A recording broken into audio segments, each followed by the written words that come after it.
নকল এখন নেই, এটা আমরা বিশ্বাস করি। কিন্তু নকলের রূপ চেঞ্জ হয়েছে, করোনার মতো ভ্যারিয়েন্ট চেঞ্জ হয়েছে। সেই জন্য আমরা 1980 পাবলিক পরীক্ষার যে অ্যাক্ট রয়েছে সেটা পরিবর্তন করেছি, ক্যাবিনেটে পাস করেছে, এবার সংসদে সেটা পাস হবে।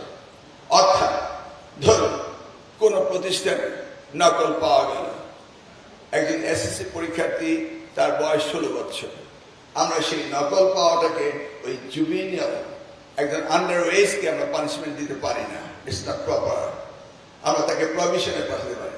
কিন্তু নকলটা ওই প্রতিষ্ঠানে পাওয়া গেল, প্রতিষ্ঠান প্রধান ইজ রেসপন্সিবল, তাকে আইনের আওতায় আনা হবে। ডিজিটাল এনি ডিজিটাল ক্রাইম সেটাকে ইনক্লুড করা হয়েছে। কি কিছু বলতে যাচ্ছেন নাকি?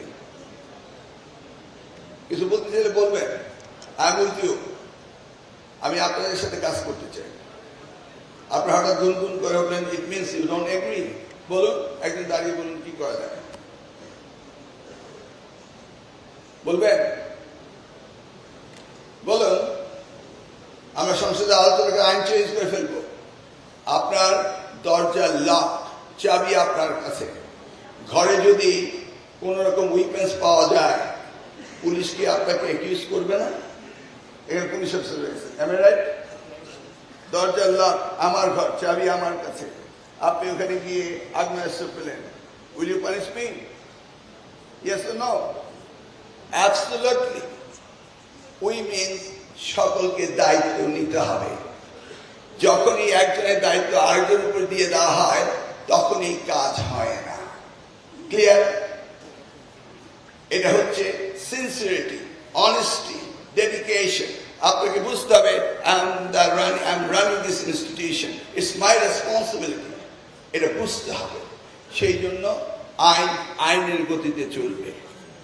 যদি পানিশমেন্ট দিতে হয় কোন ইনস্টিটিউশনে, যদি কোন রকম ভিতরে আগের থেকে দপ্তরি নকল রেখে দেয়, এখন আগের আইনে সংঘবদ্ধভাবে ক্রাইম করত, এইটার কোনো রেমেডি ছিল না।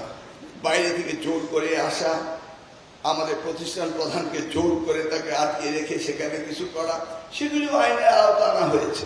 মনে করবেন না যে আপনাকে ফোর্স করবে আর তিনি বাইরে চলে যাবেন, তা নয়। সাইবার আইন পরিবর্তন হচ্ছে, সাইবার অ্যাক্ট পরিবর্তন হচ্ছে, যেন এই সমস্ত সহযোগীরা পান না পেয়ে যায়। আবার দেখুন, প্রশ্নপত্র বেরিয়ে যায়।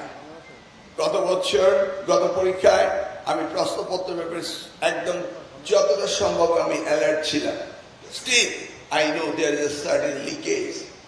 এবার আমি সারা বাংলাদেশে একক প্রশ্নপত্রের ব্যবস্থা করেছি। বেশ কয়েকদিন মধ্যরাত্র পর্যন্ত আমি বিজি প্রেসে গিয়ে নিজে সেগুলোকে ইনভেস্টিগেশন করেছি যে কোথায় লিকেজ রয়েছে। তারপরও লিকেজ রয়েছে, এটা আমি দেখতে পাচ্ছি।